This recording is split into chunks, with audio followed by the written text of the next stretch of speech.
इस महामारी के टाइम में कुछ बच्चे जो है रोड पे चाय बेचते हुए, पकौड़ी बेचते हुए दिखाई दे रहे हैं, जो अपने पढ़ाई को छोड़ दिए हैं।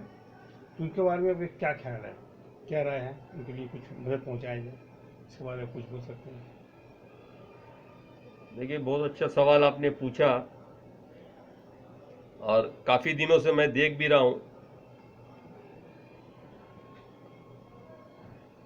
बॉम्बे, दिल्ली, राजस्थान, गुजरात, यूपी, बिहार, सब जगह छोटे छोटे बच्चे रास्ते में आके कुछ ना कुछ सामान बेच रहे हैं।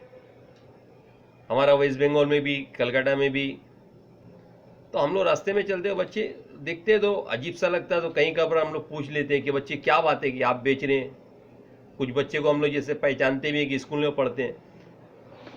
तो उनके घर पे राशन नहीं है, उनके घर पे खाना नहीं है। 5 महीना से जो उनके वालिद साहब हैं या उनके फादर हैं, पेरेंट्स हैं, घर पे बैठे हैं, वो रास्ते में आके फुचका बेच रहे, तो बच्चा भी उनके साथ ठोंगा बना रहा है।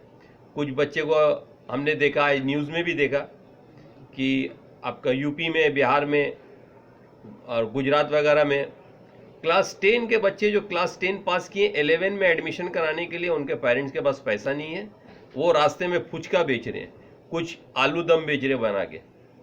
छोटी छोटी बच्चियां जो क्लास 7, 8, 6 में पढ़ने वाली हैं, वो लोग रास्ते में आके सामान बेच रही हैं। तो इसमें जो गरीब एकदम तबके के लोग हैं, वो तो कहीं ना कहीं एडजस्ट कर ले रहे हैं। मिडिल क्लास जो लोग हैं वो फिनिश हो गए। उनके घर के जो बच्चे हैं आज स्कूल नहीं जा पा रहे। आप देखिए 30%, 40%, 50% के लगभग अभी तक एडमिशन बच्चे का नहीं हुआ है, जो एग्ज़ाम दे चुके हैं आपका मार्च से पहले। और स्कूल में 5 महीने का फीस मांगा जा रहा है, प्रेशर बनाया जा रहा है। जितने प्राइवेट स्कूल है पूरे हिंदुस्तान में, आप देखिए कलकत्ता में भी है, हम लोग तो गार्डन नीच में रहते हैं, वहाँ पर भी बहुत सारा स्कूल है जो पूरा पैसा मांग रहा है, फीस मांग रहा है, वो बच्चे को रिजल्ट नहीं दिया जाएगा।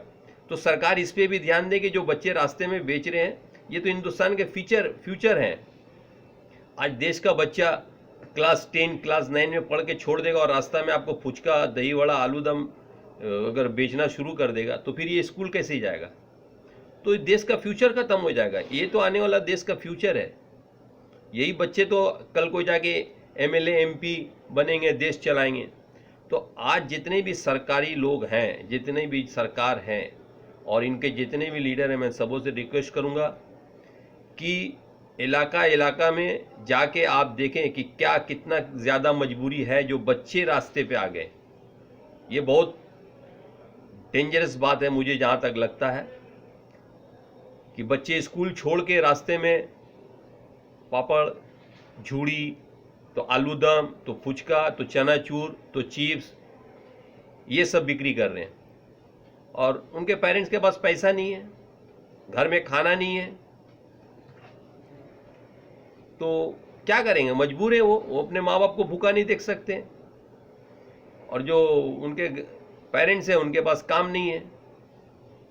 सारे हिंदुस्तान का आप देखिए, जितना भी मॉल खुल गया है, अब मॉल के अंदर कस्टमर नहीं है। एक एक दुकान जो भी है उसमें 50% स्टाफ कम कर दिया गया। तो वो 50% तो बेचारा जो 15-20 साल से काम किया तो कुछ कर नहीं सकता, वो घर पे बैठा है। अब वो पैसा कहाँ से लाएगा? रास्ते में कुछ डाला लगा लिया, कोई सामान बेच रहा है। अब वो बेचारा अकेला नहीं सक रहा है, तो वो बच्चे देखें कि मेरा बाप रास्ते पे आ गया, तो हम पढ़ के क्या करेंगे? वो भी रास्ते में आगे बाप का हेल्प कर रहा है, फादर का हेल्प कर रहा है। तो ये सब पूरा देश में चल रहा है।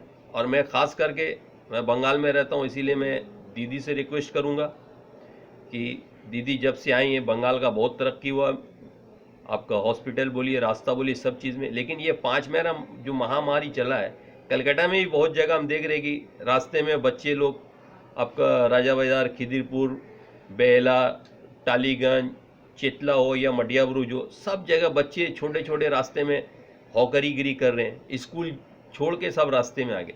तो रीज़न यही है कि उसके घर में भूखमरी है, खाना नहीं है, अनाज नहीं है। कुछ लीडर जो है नज़र आ रहे हैं रास्ते में, जो लोग काम कर रहे हैं। हमारे गार्डन नीच में भी कुछ एक आध काउंसिलर हैं जो काम कर रहे हैं, और ज़्यादातर सोशल वर्कर हैं जो काम कर रहे हैं।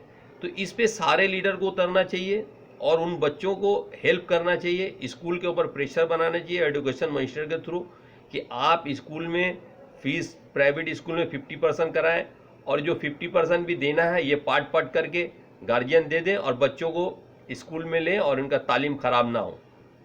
तो इससे देश भी बचेगा, हमारा बंगाली बचेगा और बच्चे का फ्यूचर बचेगा। अगर ये नहीं किया गया तो मुझे लगता है कि बहुत भयानक दौर आने वाला है। तालीम ख़त्म हो जाएगा हिंदुस्तान से। जो फ्यूचर है हमारा, बच्चे जो फ्यूचर हैं देश के, ये फ्यूचर ख़त्म हो जाएगा। तो इस फ्यूचर को बचाने के लिए हम सबको मिल के सामने आना चाहिए और जहाँ तक हो उन बच्चों का हेल्प करना चाहिए। और जो लोग बहुत सारा, और अभी ये भी देखते हैं हम कि जो लोग बीमार हो जा रहे हैं उनका ट्रीटमेंट भी जो इतना महंगा हो गया, कोविड-19 के टेस्ट में भी बहुत नाजायज़ पैसा बहुत जगह लिया जा रहा है। अब देखिए वो 3,500 रुपया कोविड टेस्ट का अगर नहीं कराइए तो किसी हॉस्पिटल में एडमिट नहीं, उसको कोरोना है ही नहीं, कोई दूसरा बीमारी है तो भी उसको नहीं लिया जाता हॉस्पिटल में, कोविड-19 टेस्ट करा के लिए। सरकारी जगह में आपको 4 दिन 5 दिन लग जाएगा, प्राइवेट में 1 दिन के बाद दे रहा 3,500 रुपया। तो गरीब आदमी के पास पैसे ही नहीं है तो कोविड टेस्ट कहाँ से कराएगा, उसका इलाज भी नहीं हो पा रहा है।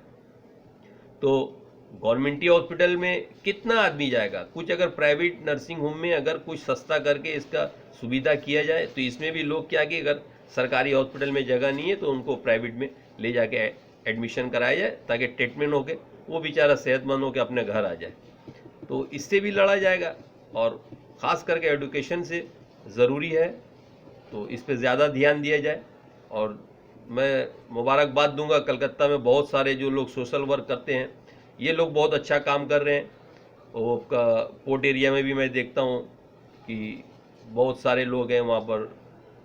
गार्डन नीच में आपका वो सबा इकबाल साहिबा हैं, वो लोग भी बहुत बढ़ चढ़ के सोशल काम कर रही हैं। और पोर्ट एरिया के अंदर में खिदिरपुर में तो उनका तो बेमिसाल काम है। शोएब वारसी साहब सोरो सोशल ऑर्गेनाइज के तरफ से हॉस्पिटल में आपका खाना लोगों को देना, एडमिट कराना, किसी को हॉस्पिटल तक पहुंचा देना, और उनके शोरूम से मैं भी जुड़ा हुआ हूं। तो जहां तक अल्लाह हम लोगों से काम ले सकता है, ऊपर वाला, हम लोग किसी का हेल्प कर देते हैं। तो सरकारी तरफ से तौर पे अगर इसको और ज़्यादा किया जाए तो दोनों कोऑपरेट करके ये बहुत ज़्यादा हम लोग अपना वेस्ट बंगाल का मसला को हल कर सकेंगे। यही बोल के मैं आपका शुक्रिया अदा करता हूँ। Thank you.